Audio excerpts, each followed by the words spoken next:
Sejam muito bem-vindos, irmãos e irmãs, ao canal Luz da Palavra, um espaço destinado ao seu bem-estar, desenvolvimento pessoal e espiritual.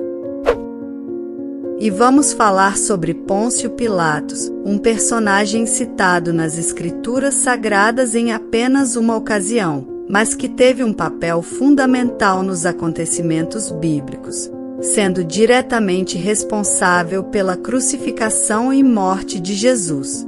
Seu nome tornou-se conhecido mundialmente e é lembrado até hoje por permitir que os judeus escolhessem libertar Barrabás, um criminoso temido, em vez de Jesus, mesmo sabendo que este último estava sendo acusado injustamente. E apesar de sua esposa ter sonhado sobre Jesus na noite anterior e aconselhado Pilatos a não se envolver com ele, o governador entregou Cristo para ser crucificado. Após a escolha do povo por Barrabás, Pilatos fez um gesto marcante. Lavou as mãos, indicando que não tinha responsabilidade naquela decisão injusta. E no vídeo de hoje, vamos explorar a vida e a trágica morte de Pôncio Pilatos. Quem foi esse homem? Como chegou ao poder? Por que lavou as mãos e permitiu a crucificação de Jesus? E, finalmente, quais foram as consequências trágicas de suas escolhas erradas? E vamos explorar algo surpreendente juntos, mas antes disso, peço que se inscreva no meu canal e ative o sininho de notificação para receber os próximos vídeos. Agora, vamos começar. E no século I depois de Cristo, durante o crescimento do poderoso Império Romano, surge um personagem que deixaria sua marca na história: Pôncio Pilatos. Ele fazia parte da alta sociedade romana e se tornou prefeito da província da Judéia entre os anos 26 e 36 depois de Cristo, durante o reinado do imperador Tibério César. Para compreender melhor a importância desse período, é essencial conhecer o contexto histórico que moldou a vida e o legado de Pilatos. E naquela época, o Império Romano abrangia vastas áreas, desde as Ilhas Britânicas, atualmente a Inglaterra, até o Egito, e se estendia da Espanha até a Ásia Menor, conhecida hoje como Turquia. Esse vasto território exigia que Roma lidasse com diversas culturas e religiões, incluindo a dos judeus. A Judéia, localizada na costa leste do Mar Mediterrâneo, era uma província crucial para Roma, pois era um ponto estratégico para embarcações comerciais que se dirigiam e partiam para o mundo inteiro. Porém, a relação entre os governantes romanos e a população judia era delicada devido às diferenças culturais e religiosas. Os judeus resistiam à ocupação romana, o que gerava uma constante tensão na região. Este cenário complexo moldou o papel de Pôncio Pilatos, que se viu envolvido em eventos cruciais, incluindo a condenação de Jesus à crucificação. E na época, os judeus adoravam o Deus de Israel, enquanto os romanos cultuavam vários deuses pagãos. A Judéia, embora fosse uma província dos romanos, enfrentava resistência porque seus habitantes acreditavam ter herdado a terra de Abraão. Para manter o controle da região, Roma precisava exercer autoridade, e é aí que entra Pôncio Pilatos. E Pilatos, conhecido por sua autoridade e responsabilidade, foi nomeado prefeito da Judéia pelo imperador. Suas funções incluíam manter a ordem na população, mesmo usando a força quando necessário, e gerenciar a coleta de impostos. Antes de ser chamado por Jesus para participar de seu ministério, o discípulo Mateus trabalhou diretamente com Pilatos, atuando como coletor de impostos. E embora a Bíblia seja clara sobre a existência de Pôncio Pilatos na história, alguns pensadores ateus argumentam que ele é uma figura folclórica, criada para ilustrar a história de Jesus. Mas, evidências. como o rosto de Pilatos gravado em moedas romanas da época e seu nome inscrito na base de uma estátua encontrada nas ruínas do Teatro Romano em Cesárea Marítima, contestam essa visão. E além disso, há diversos registros de filósofos da época de Jesus que mencionam Pilatos, como o historiador judeu Filon, que o descreve como alguém inflexível, teimoso e muito cruel. Em um desses relatos históricos, Filon narra que Pilatos queria construir um grande aqueduto na Judéia, um canal para levar água a regiões sem rios. Para financiar a obra, exigiu dinheiro do Templo de Jerusalém. Os sacerdotes discordaram, considerando o dinheiro sagrado, e foram ameaçados com aumento de impostos. Eventualmente, concordaram em pagar pela construção sob a condição de manter o acordo em segredo, permitindo que a água passasse pelos reservatórios do templo. E os judeus descobriram o plano e se revoltaram, protestando contra sacerdotes e Pilatos. Muitos foram presos, alguns condenados à morte por rebelião contra o império. Mas nenhuma crueldade de Pilatos se compara à cometida contra o Filho de Deus. Quando Jesus foi preso pelas autoridades religiosas, acusado de blasfêmia e de se proclamar rei dos judeus, levarão-no até Pôncio Pilatos para que decidisse o destino desse homem. E aqui, vou fazer uma breve pausa na história para te mostrar algo interessante. A participação de Pilatos no destino de Jesus e, consequentemente, na vida de todos nós cristãos, foi registrada nos 4 evangelhos do Novo Testamento, cada um apresentando uma perspectiva um pouco diferente de acordo com o autor. Mateus retrata Pilatos como um homem de personalidade fraca e com pouco poder de decisão, evidenciado no capítulo 27, quando interroga Jesus. Mesmo sabendo de sua inocência, dá ao povo a escolha entre libertar Jesus ou Barrabás. Nesse evangelho, encontramos também a história da esposa de Pilatos, que aconselha o marido a não se envolver com Jesus, mas é ignorada.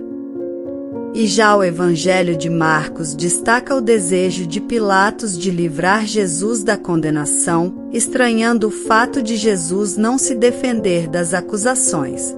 Em determinado momento, Pilatos questiona a multidão que pedia a crucificação, tentando convencê-la a mudar de ideia, perguntando em voz alta qual crime Jesus cometeu.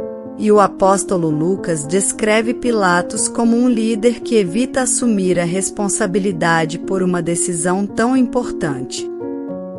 E no capítulo 23, após não encontrar culpa alguma em Jesus, Pilatos tenta jogar a responsabilidade para Herodes Antipas, um príncipe da Judéia que havia ordenado a decapitação do profeta João Batista 3 anos antes. Como Herodes devolveu a responsabilidade para Pilatos, este a entregou ao povo judeu. No Evangelho de João, observamos uma postura mais arrogante de Pilatos, que questiona Jesus sobre ser rei e zomba do Messias quando ele declara ter vindo ao mundo para testemunhar a verdade. E agora, de volta à história, os líderes religiosos judeus pressionaram Pilatos a condenar Jesus, alegando que ele representava uma ameaça à ordem pública e ao poder romano. Mas o verdadeiro temor desses homens era que Cristo incitasse uma revolta entre os judeus. No livro de João, a Bíblia diz que Pilatos interrogou Jesus, que afirmou que seu reino não era deste mundo e que veio para anunciar a verdade. Ao ouvir isso, Pilatos considerou Jesus inocente das acusações de rebelião contra Roma e César. E mesmo não encontrando culpa alguma em Jesus, Pilatos não teve coragem de manter seu posicionamento diante dos judeus que desejavam a crucificação de Jesus. Dada a tensa situação entre judeus e romanos naquele momento, Pilatos preferiu agradar ao povo do que ir contra o que acreditava ser certo, seguindo uma tradição na Páscoa. E ele propôs a libertação de um prisioneiro, sugerindo soltar Jesus. Mas a multidão pediu a libertação de Barrabás, um criminoso condenado, em vez de Cristo. Ao ver seu marido sendo pressionado pela população, a esposa de Pilatos, Cláudia, o alertou sobre o erro iminente. A Bíblia relata que, enquanto Pilatos estava sentado no tribunal, sua esposa enviou-lhe o seguinte recado: "Deixe esse homem inocente em paz. Na noite passada, tive um sonho a respeito dele e fiquei muito perturbada." E apesar do aviso de sua esposa, Pilatos, diante da insistência da população e do receio de desencadear uma grande revolta popular, lavou as mãos publicamente. Isso simbolizava que ele não tinha nada a ver com aquela decisão e que a responsabilidade recairia sobre o povo e os líderes religiosos. Em seguida, Jesus foi crucificado no Calvário, fora de Jerusalém. E a participação de Pôncio Pilatos na narrativa bíblica encerrava-se ali, mas sua vida como líder do Império Romano na Judéia continuou, mesmo após o encontro com Cristo. Ele permaneceu sendo o mesmo homem de sempre.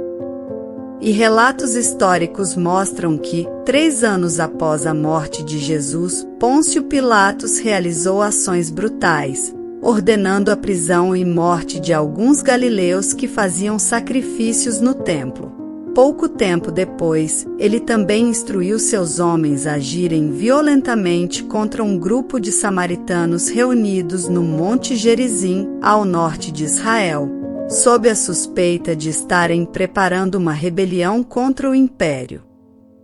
E essas atitudes de Pilatos revoltaram os judeus a ponto de um grupo de líderes buscar uma audiência com o imperador Tibério César, solicitando intervenção na situação.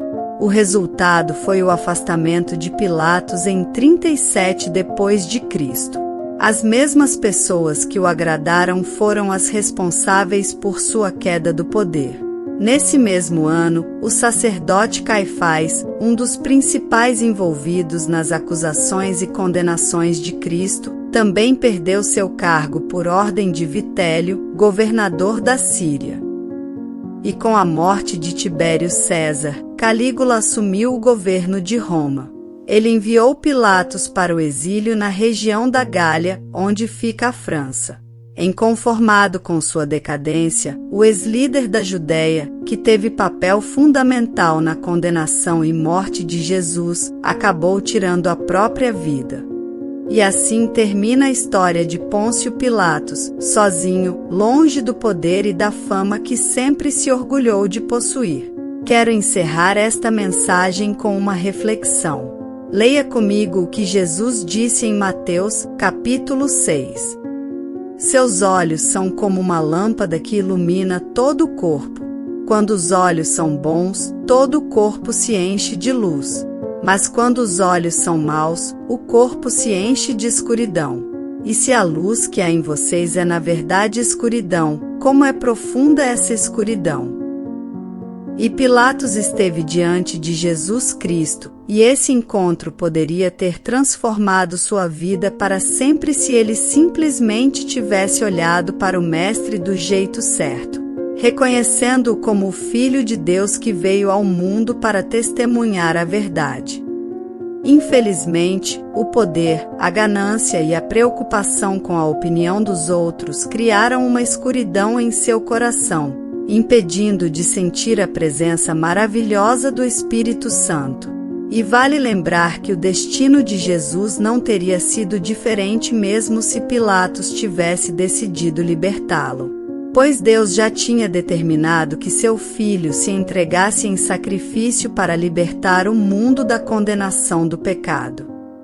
Mas Pilatos poderia ter sido salvo ao reconhecer e declarar que aquele homem era realmente quem ele afirmava ser.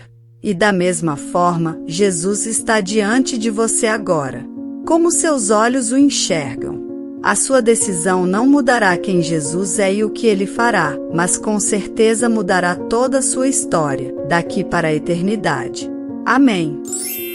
Meu amigo e minha amiga, chegamos ao final desta poderosa oração. É um prazer imenso estar compartilhando ela com você. Acredite, As palavras que pronunciamos em fé têm um poder tremendo. Agora é o momento de confiar plenamente que Deus ouviu você e está agindo em seu favor.